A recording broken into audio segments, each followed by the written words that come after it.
laporan, dan laporan itu sebenarnya adalah pelaporan Dumas ya, jadi pengaduan masyarakat dari bulan Desember tahun 2024, artinya tahun lalu ya, dan alhamdulillah kalau hari ini kemudian Dumas itu menindaklanjuti dengan pemanggilan yang terlapor. Jadi di sini adalah Jokowi sebagai terlapor ya, Pak Jokowi sebagai terlapor itu kemudian datang ke Badan Reserse Kriminal. Jadi artinya itu yang pertama. Yang kedua adalah ya mau nggak mau saya juga harus menyampaikan bagus kalau Jokowi akhirnya juga datang untuk memenuhi undangan klarifikasi itu.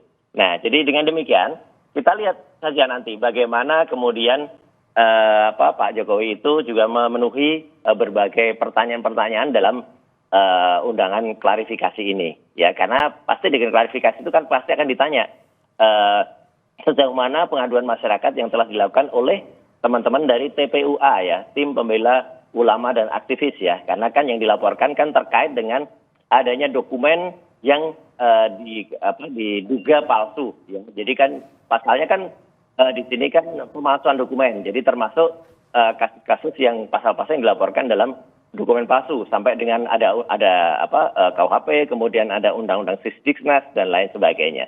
Nah, jadi pasti nanti yang ditanyakan adalah sejauh mana sepengetahuan Joko Widodo ya, pengetahuan Jokowi tentang kasus yang dilaporkan itu. Apakah kemarin atau beberapa hari yang lalu adik sepupunya yang kemudian sempat datang itu, Mbak ya Pak Wahyudi itu kan juga katanya kan sempat mengantarkan ijazah yang bersangkutan. Nah, nanti pasti akan di cross check dan kemudian pasti juga akan di cross check dengan temuan dari Bareskrim yang beberapa waktu yang lalu konon sudah datang juga ke Jogja dan konon juga sudah datang ke Solo, kemudian mengkomparasikan beberapa ijazah-ijazah. Ya kita tunggu sebaik-baiknya, dan kita tunggu juga yang paling penting nanti adalah hasil uji lab 4, laboratorium forensik yang dimiliki oleh Bareskrim. Dan kalau saya saya sebenarnya tidak terkait langsung ya dengan TPUA, karena saya juga bukan bagian dari TPUA, tapi saya adalah peneliti independen yang sempat diminta juga untuk kemudian meneliti ini. Jadi yang saya minta nanti kalau hasil dari laboratorium forensik itu kita minta adalah objektif. Jadi kalau memang dia meneliti, ya hasil dari Bareskrim itu kemudian disampaikan secara terbuka, undangannya dipaparkan, dan kemudian dari ijazahnya dipaparkan, bukan undangannya, ijazahnya dipaparkan, ditampilkan. Kemudian juga kalau ada ujinya, ya kita juga bisa menilai ujinya itu misalnya tidak-tidaknya dilakukan uji carbon dating 14 ya, carbon dating 14 itu untuk menguji kertasnya, apakah kertasnya terbuat dari materi apa, kemudian dari tahun berapa, kemudian uji tinta. Tidaknya ada 5 jenis atau bahkan 6 jenis tinta pada ijazah yang dipermasalahkan. 6 jenis itu apa? Misalnya tinta, yang pertama tinta tulisan ijazah, kemudian unggas Gajah Mada, bla bla bla bla. Itu tinta yang pertama. Tinta yang kedua adalah tinta pembuat logonya, kan ada logo emboss di situ ya, logo emas. Nah itu juga pasti berbeda.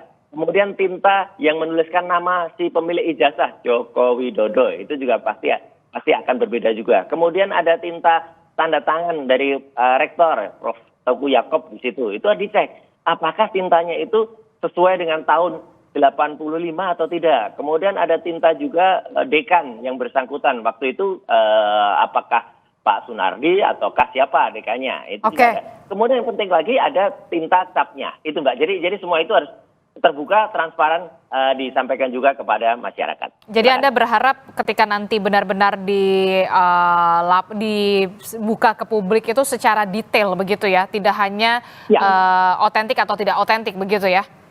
Betul, secara detail, dan juga kalau terkait dengan pemeriksaan hari ini ya saya kira karena equality before the law, kita harapkan nanti juga selesai pemeriksaan terlapor yaitu Joko Widodo juga nanti begitu keluar juga akan menyampaikan apa yang tadi disampaikan. Jadi sama seperti saya kemarin ya gitu kan, kalau setelah diperiksa juga mungkin sampaikan, karena kan bagaimanapun juga terlapor ini masih menjadi tokoh publik ya, atau tokoh masyarakat, atau dia tidak bisa mengatakan dia orangnya sendiri karena dia masih menjadi penasihat Danantara ya, Dewan Pengarah di Danantara. Mas Roy, Anda kan ahli di bidang ini begitu ya. Anda juga mengatakan tadi peneliti independen begitu ya. Apa yang kemudian menguatkan Anda kalau ada dugaan, saya mengatakan dugaan kepalsuan di antara ijazah itu, dan ijazah yang Anda teliti itu berarti ijazah yang beredar di media sosial yang di X itu kan?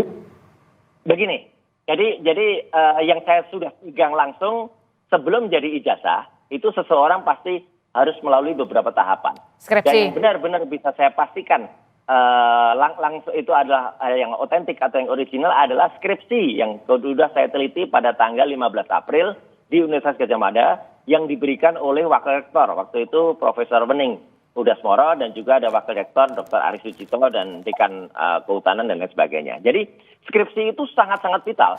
Tidak mungkin terbit ijazah tanpa ada skripsi. Nah, kalau skripsinya yang saya periksa jelas-jelas betul kalau dengan skripsi semacam itu 99,9% tidak mungkin terbit ijazah yang benar kalau skripsinya semacam itu. Download Tribun X sekarang, menghadirkan lokal menjadi Indonesia.